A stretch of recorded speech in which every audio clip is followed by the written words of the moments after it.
Nous vous savons nombreux en train de nous suivre dans votre magazine Questions d'actualité. Nous allons parler aujourd'hui de l'administration publique avec les réformes qui ont démarré depuis 2002. Ça fait 20 ans, on parle des réformes au sein de l'administration publique. Où en est-on avec ces réformes?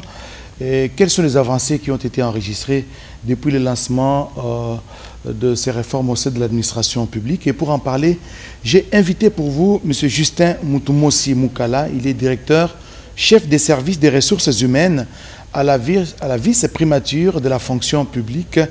En même temps, il est au secrétariat général chargé des actifs. C'est ça? Effectivement. Bienvenue sur ce plateau. Merci, M. Oscar. On parle souvent de réforme de l'administration publique. Ça n'a pas commencé aujourd'hui. C'est depuis 2002. Quand on échangeait sur cette émission, sur ce thème, vous m'avez confié que c'est depuis 2002. Ça fait 20 ans que les réformes ont été entamées dans ce pays. Première question, d'après vous, c'est quoi d'abord les réformes? Merci pour la question. Pour répondre véritablement à cette question, il faut circonscrire en fait les cadres dans lesquels cette réforme s'inscrit. En effet, pour parler d'une réforme, il faut partir d'un existant. Ça signifie que l'administration publique étant un ensemble de services publics qui concourent à réaliser les différentes activités publiques de l'État pour soutenir les pouvoirs publics et enfin répondre à la satisfaction de l'intérêt général. Étant le bras séquilier du pouvoir public de l'État, dès lors que cette administration publique, cet ensemble de services publics, dans son organisation, tout comme dans son fonctionnement, n'arrive pas à répondre à cette obligation de rendre service pour l'intérêt général, cette administration est appelée à changer. Ce sont les changements, les différentes mutations qu'il y aura à faire au sein de l'administration publique. C'est vous appelez réforme. Effectivement. Et ces changements portent sur quoi? Ces changements portent aussi différents aspects, dont notamment les changements des cadres juridiques, parce que l'administration publique est régie par des textes partant de la Constitution qui est le texte fondamental qui donne l'indication principale de la ligne de conduite de l'administration publique. Mais nous avons la loi organique 16/001 du 3 mai 2016 qui fixe l'organisation et le fonctionnement des services publics du pouvoir central, des provinces, mais aussi des entités territoriales décentralisées. Nous avons aussi la loi 16/013 du 15 juillet 2016 portant statut des agents de carrière des services publics de l'État. Et tout naturellement, il y a des différents textes d'application, dont notamment les règlements d'administration publique qui accompagnent l'exécution de ces deux lois que j'ai citées. Monsieur Justin, soyez un peu plus concret. Ça fait 20 ans que les réformes ont été initiées au sein de l'administration publique. Qu'est-ce qui a changé concrètement? Parce que vous parlez des réformes, pour être plus précis. Merci pour la question. En effet, dans la réforme, il y a des axes. Déjà, les deux lois dont je viens de vous parler ou citer à la première question, ce sont le fruit de la réforme. Donc, dans la revue du cadre juridique, nous avons eu l'avantage d'obtenir en 2016 ces deux textes pour le conformer à la Constitution en vigueur, parce qu'en fait, avant cette Constitution, les statuts qui régissaient l'administration publique étaient devenus obsolètes, parce que c'était dicté par les contextes des politiques d'autrefois où il y avait la centralisation du pouvoir au niveau de Kinshasa. Aujourd'hui, maintenant, c'est la décentralisation. Effectivement, la nouvelle Constitution a consacré la décentralisation comme mode de gestion du pouvoir public en République démocratique du Congo. Et en tant que tel, vous conviendrez avec moi que l'administration ne devait pas rester de côté, il devait adapter ces textes. Suivre les pas, justement, suivre les pas. Mais aujourd'hui, on parle d'un fichier corrompu, n'est-ce pas? Parce que vous parlez des réformes, les fichiers des agents de carrière au sein de l'administration publique, il est corrompu. Qu'est-ce que vous allez faire, vous, en tant qu'expert, pour que ces fichiers soient fiables? Pour que les fichiers de l'administration publique, des agents, naturellement, soient fiables, je pense que cela répond même à l'obligation de l'un des axes pivots de la réforme, à savoir la maîtrise des effectifs. Vous savez que les administrations qui réalisent le travail au sein de ce que nous appelons la fonction publique, ici entendu comme l'ensemble des différents ministères sectoriels qui concourent justement à la réalisation de ces objectifs du pouvoir public, chaque administration sectorielle a ce que nous appelons les cadres et structures organiques. En amont, il y a les cadres et structures organiques qui précisent les emplois conformément aux attributions de chaque secteur. Vous avez l'ordonnance qui fixe les attributions des ministères et c'est en cohérence, en compatibilité avec ces attributions que les ministères de la fonction publique, en tant que gestionnaires de la carrière des agents de services publics de l'État, a entre autres aussi mission d'organiser ces services. Et pour les organiser, on fixe les cadres et structures organiques parce que pour gérer les agents, il faut qu'il y ait une classification d'emplois et ces emplois sont contenus dans ce que nous appelons les cadres et structures organiques.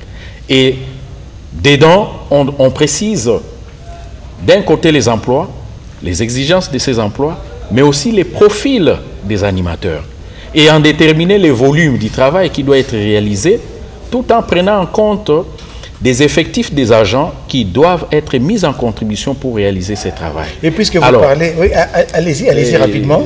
Pour terminer, en fait, justement, comment les fichiers corrompus et ainsi de suite, mais justement, dans la gestion quotidienne, au lieu de rester dans le strict respect, n'est-ce pas, de ces procédures, parce que l'administration, c'est l'ensemble des procédures, des gestions, des agents qui sont au sein de ces ministères qui concourent dans l'ensemble de ce que nous avons appelé l'administration publique.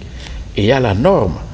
Dans cette norme, lorsque le principe est biaisé, par exemple, une direction comme la mienne, s'il est admis que j'ai 3 chefs de division, j'ai 9 chefs de bureau, chaque bureau a au moins 15 agents, mais je ne peux pas aller au-delà, tout comme le secrétaire général qui me gère ne peut pas avoir des effectifs au-delà de ceux prévus dans les limites des cadres et structures organiques. Alors, puisque nous parlons du fichier, justement, le fichier corrompu, ça a été beaucoup décrié.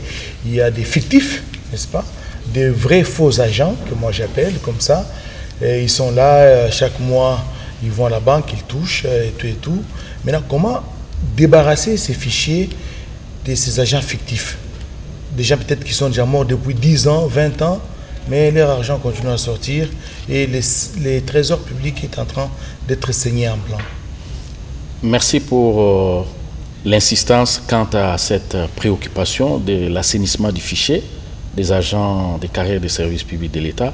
Déjà, le ministère est dans un processus qui est suffisamment avancé à travers la constitution du fichier des références de l'administration publique, en abrégé FRAP. FRAP a eu l'avantage, au départ, de constituer d'abord la base des données.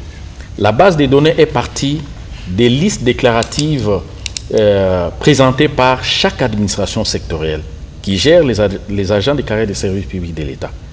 Sur fond de ces listes déclaratives, il y a un format qui a été présenté auprès des administrations où chaque secrétaire général déclare ses agents en précisant les numéros matricules, les références de ces matricules, la date d'admission sous statut, les sexes et aussi les notifications, la commission, l'avancement, les grades statutaires, mais aussi les grades fonctionnels. Ça signifie que vous êtes commissionné ou bien vous êtes promu. On doit donner tous ces renseignements. Mais aussi sur le niveau de la paye, les avantages, il y a aussi une indication, une rubrique qui précise payé ou non payé, salaire ou prime. Parce qu'en fait, dans la rémunération des agents, on prend en compte les traitements de base, plus les primes qui sont des avantages compatibles à l'exercice de leurs fonctions. Alors, en ce moment-là, les FRAP 1 avaient eu l'avantage de consolider toutes ces données provenues des administrations à travers les listes déclaratives, les confronter dans une séance de conformité avec les actes authentiques pris par les ministres ayant la fonction publique dans ces attributions. Et il s'est dégagé... C'est un grand travail. Bien sûr, ça s'est étalé dans les temps, c'était depuis 2019. Aujourd'hui, nous sommes en 2022. Nous sommes en 2022, on a suffisamment avancé.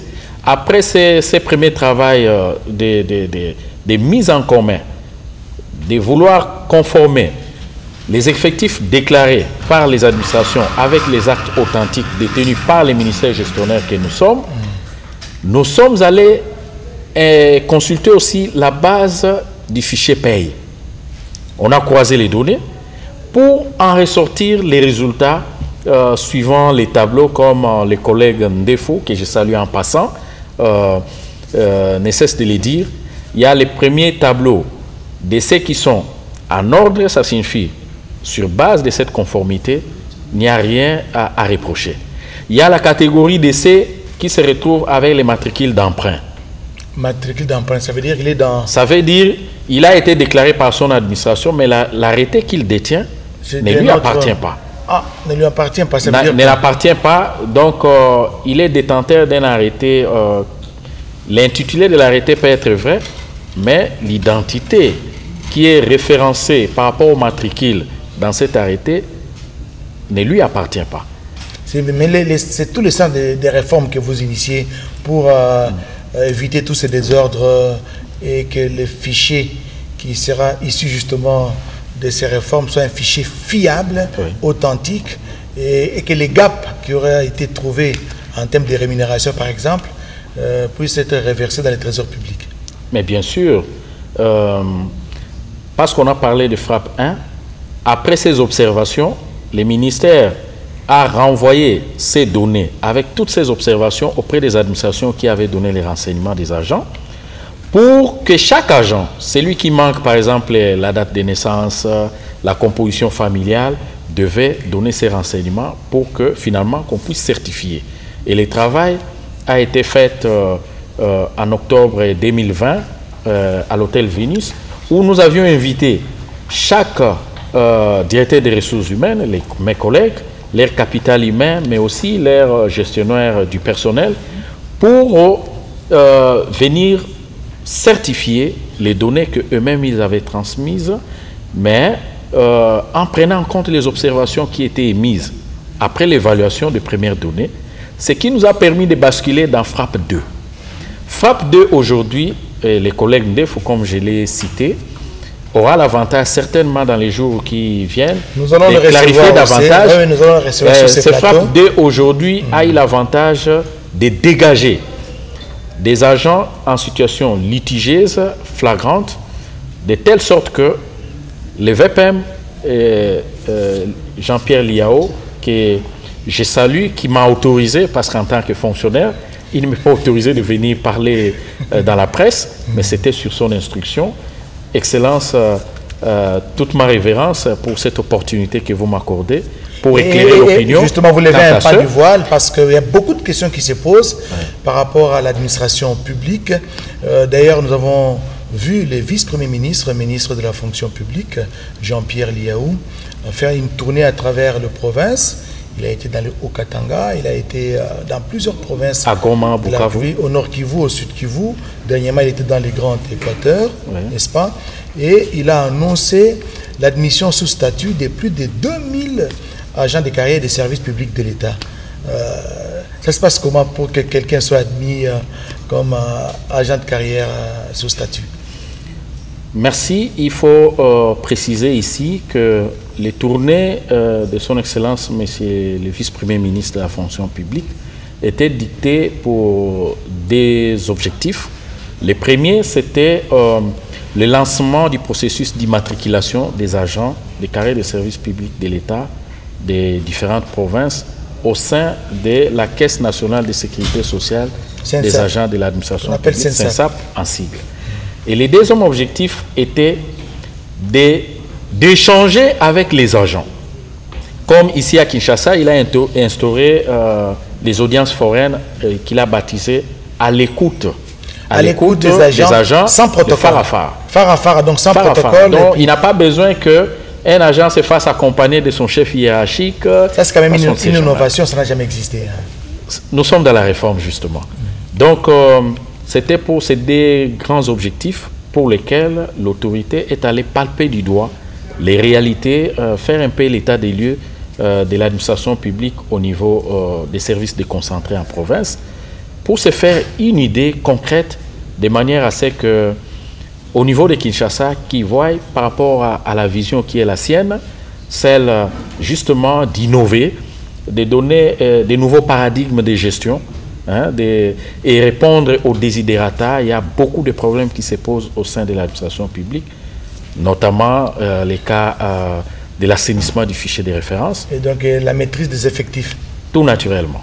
Donc c'était dans cette optique. Alors pour répondre véritablement à la question de savoir les 2000 à recruter, c'est sur quelle base, les principes est tiré du statut, l'article 4, qui voudrait que tout recrutement a pour objet de pourvoir à la vacance des postes budgétairement prévus dans les limites des cadres et structures organiques. J'aime bien le terme utilisé, budgétairement prévu. Bien donc sûr. Des gens qui sont admis sous statut, ouais. Mais finalement, c'est un secret de polichinelle.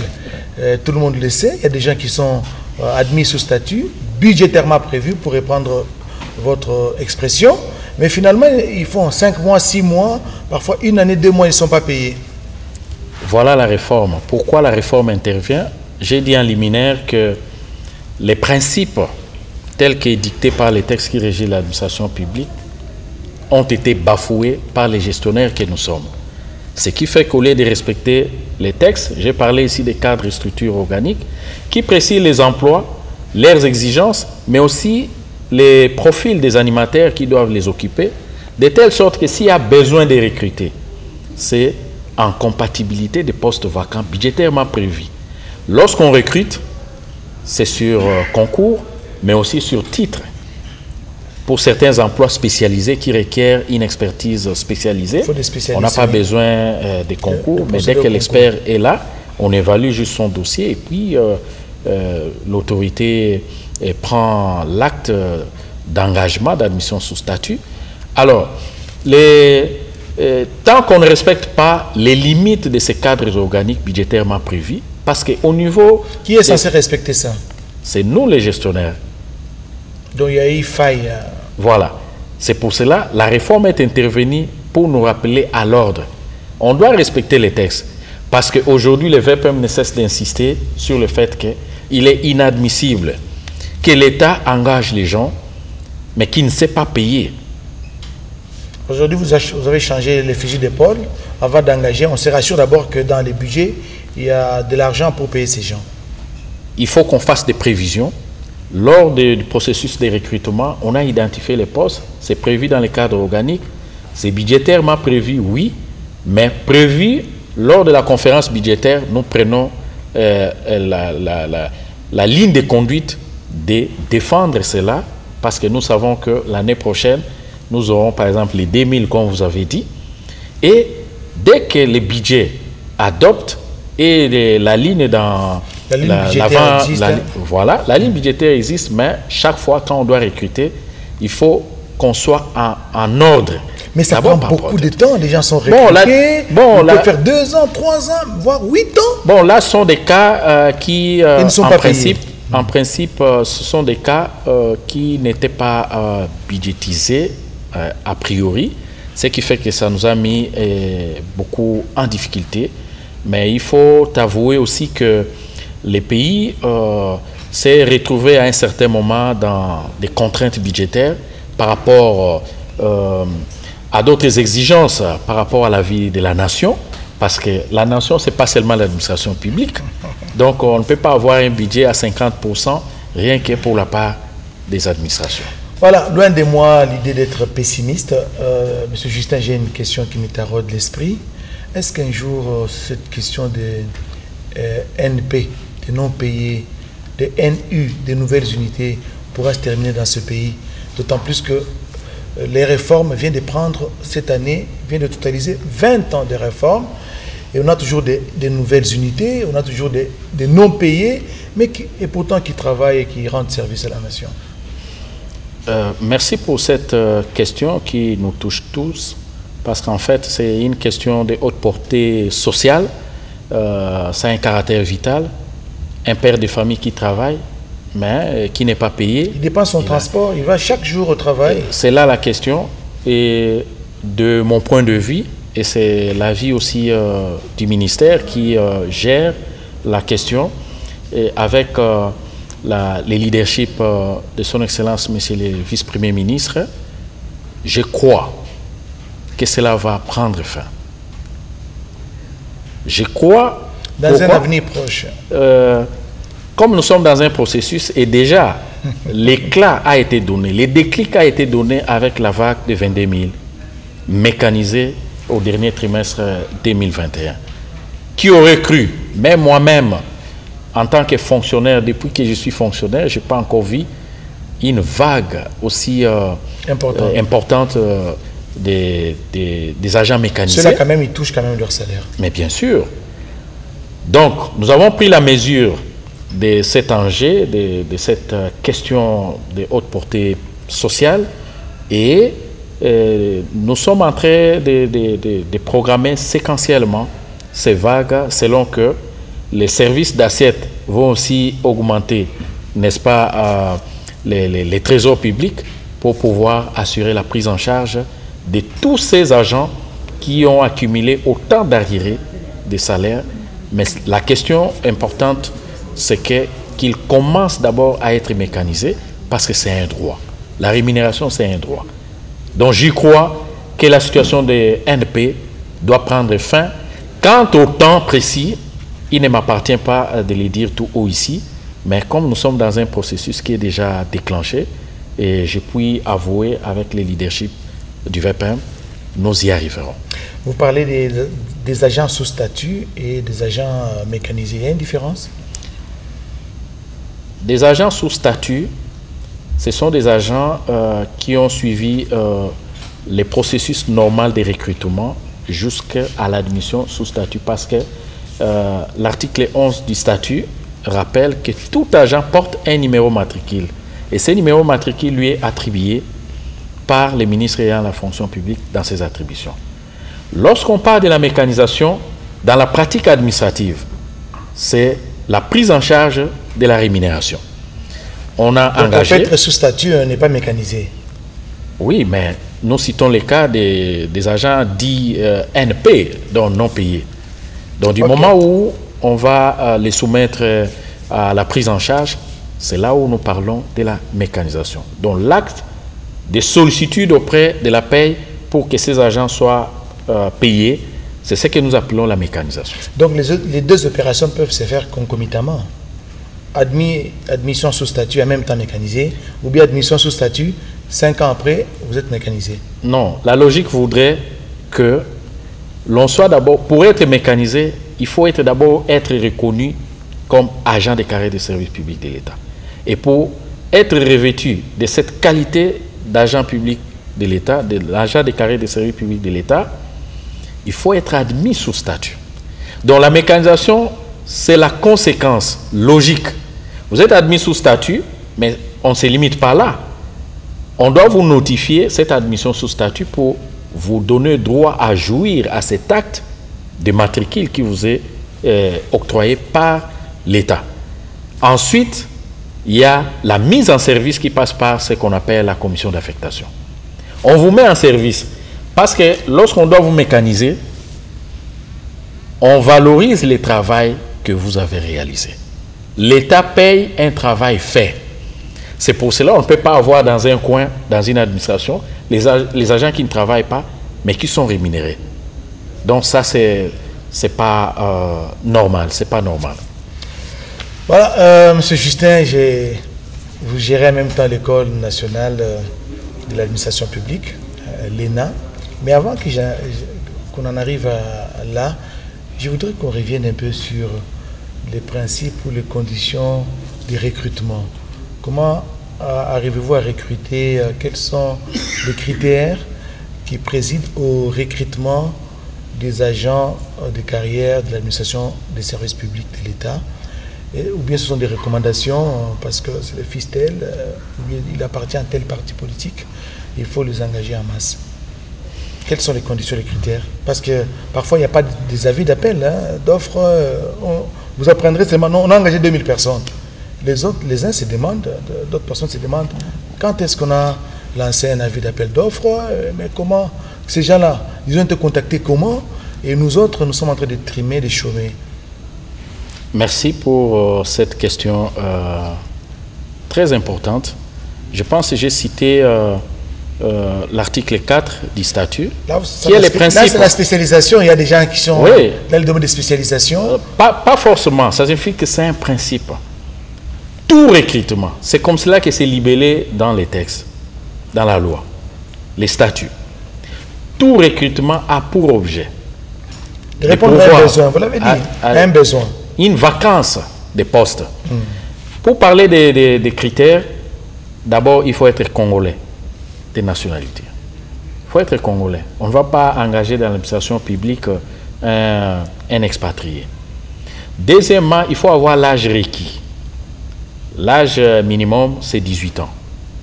Et l'âge maximum, c'est 35 ans. Et les recrutements sur titre qui ne nécessitent pas les concours, c'est 40 ans. Donc vous pouvez avoir 40 ans, mais 40 ans de votre... Non, 40 ans. À la limite, c'est 40 ans. Oui. Alors, les autres critères, c'est par rapport aux exigences des postes. Ça signifie que quand on lance les recrutements de manière formelle, je prends par exemple au niveau de l'ENA, lorsqu'on recrute, parmi les critères, on a besoin de licenciés.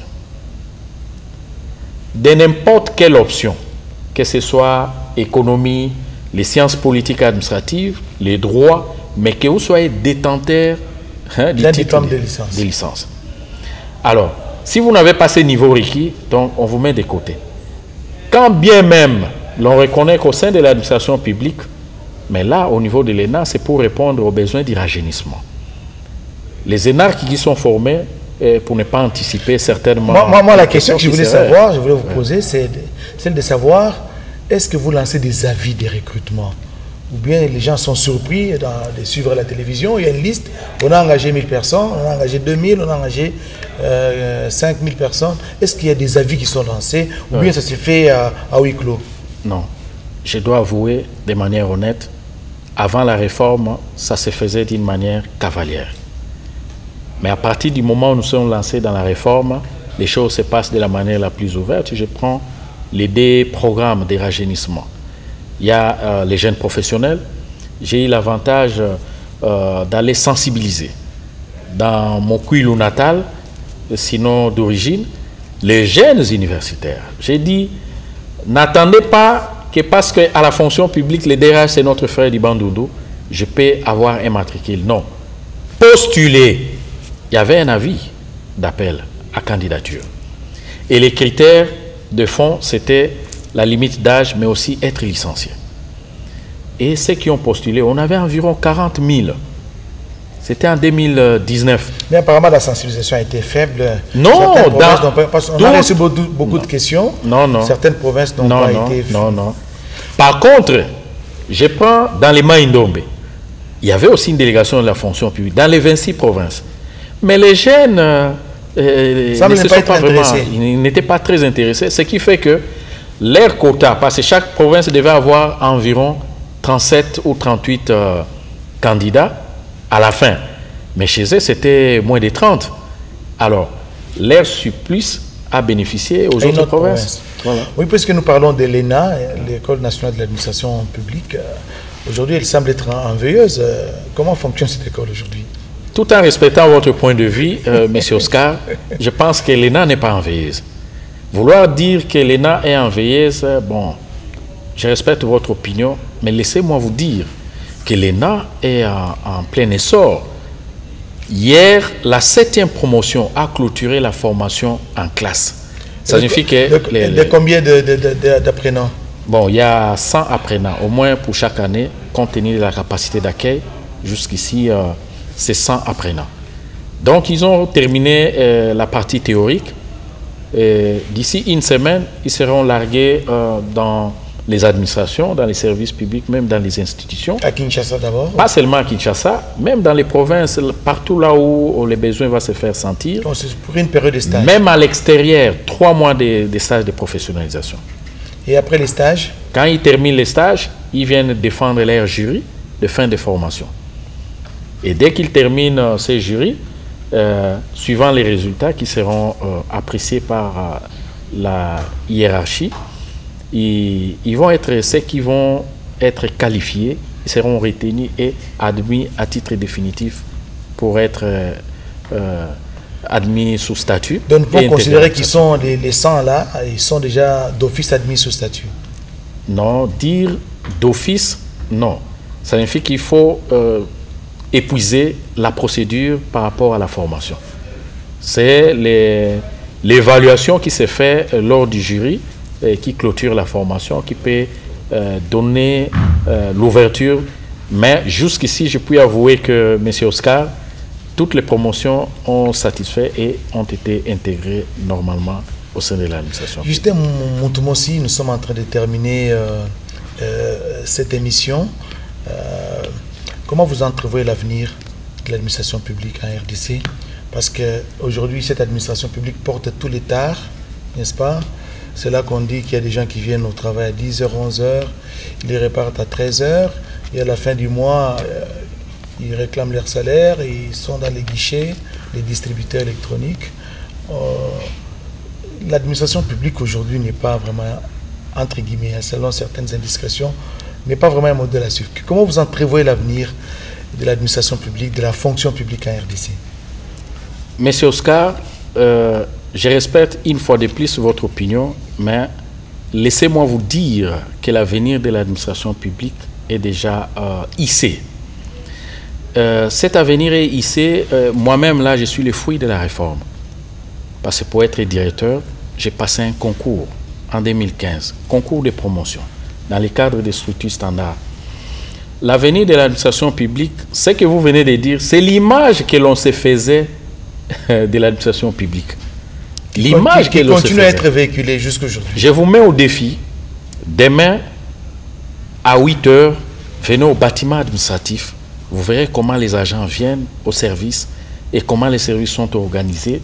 Et je vais avoir l'honneur. Pour voir aussi comment il rentre, parce que quelqu'un qui arrive à 10h, il n'y a pas de problème. À 13h, commence à rentrer chez lui. Vous êtes la bienvenue et dans mes services, déjà c'est une invitation. Demain, si vous venez, vous verrez au moins comment le travail se passe, comment la mobilité des agents, les services sont organisés. Et loin s'en faut, il est vrai que dans certains secteurs, on peut avoir quelques tares, comme la réforme. Tout changement n'est pas admis.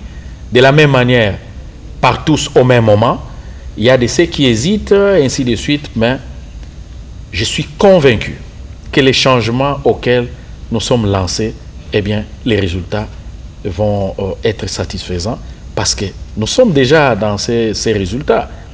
Nous sommes déjà dans les résultats. Qui aurait cru qu'on puisse mécaniser 22 000 agents du coup? Quels que soient les contextes social ou sociopolitiques de notre pays, il y a des difficultés d'ordre des recettes publiques avec la Covid, mais la volonté politique a permis à répondre à ces désidérata. Donc la volonté politique du chef de l'État. Mais bien sûr, bien sûr. Il a dit le peuple d'abord, mais au niveau de la fonction publique, les VPM dit les agents de carrière d'abord.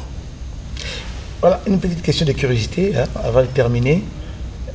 Est-ce que vous pouvez nous donner les chiffres exacts des agents de carrière de l'administration publique? Bon, parce que vous êtes quand même un grand Vous êtes un directeur chef des services des ressources humaines. Quand on gère les ressources humaines, c'est supposé que vous maîtrisez aussi, entre guillemets, les effectifs. Laissez-moi vous dire que à cette question, par respect à ma hiérarchie, je ne saurais pas donner les chiffres parce que je suis lié à un secteur précis. Ça signifie que je suis le DRH du ministère, pas de l'ensemble de l'administration, parce que dans les cadres organiques du ministère, il y a un directeur général.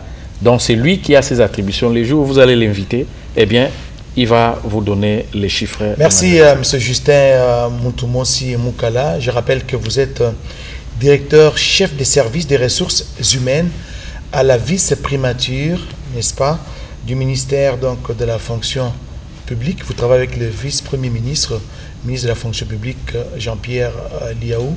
Merci d'avoir répondu à notre invitation, à moins que vous ayez un mois à passer. Non, c'est vous remercier pour cette opportunité que vous nous accordez pour éclairer l'opinion sur la marche de l'administration publique congolaise. Et je profite de l'occasion pour remercier l'autorité du VEPEM, son Excellence Jean-Pierre Liaou, pour avoir accepté que nous puissions éclairer l'opinion sur les travaux que nous sommes en train de réaliser au niveau du ministère en ce qui concerne l'administration publique. Et nous rassurons l'opinion que l'État existait, certains persistent, mais cela ne nous empêche pas de trouver des nouveaux paradigmes pour les éviter. Et finalement, parce que c'est un processus, nous croyons au leadership du VEPEM que ce processus qui a commencé, vous l'avez si bien dit, depuis 2002, il y a jour pour jour 20 ans, le processus est en train d'évoluer positivement et nous croyons que l'administration publique, qui est la colonne vertébrale du pouvoir public, tant qu'il se porte bien, eh bien, le pouvoir public va aussi bien se porter. Et c'est là l'option levée par les leaderships du VEPEM qui croit, sous l'impulsion de son Excellence Félix Antoine Tshisekedi, président de la République, chef de l'État, qui tient à redorer cette image ternie de l'administration publique.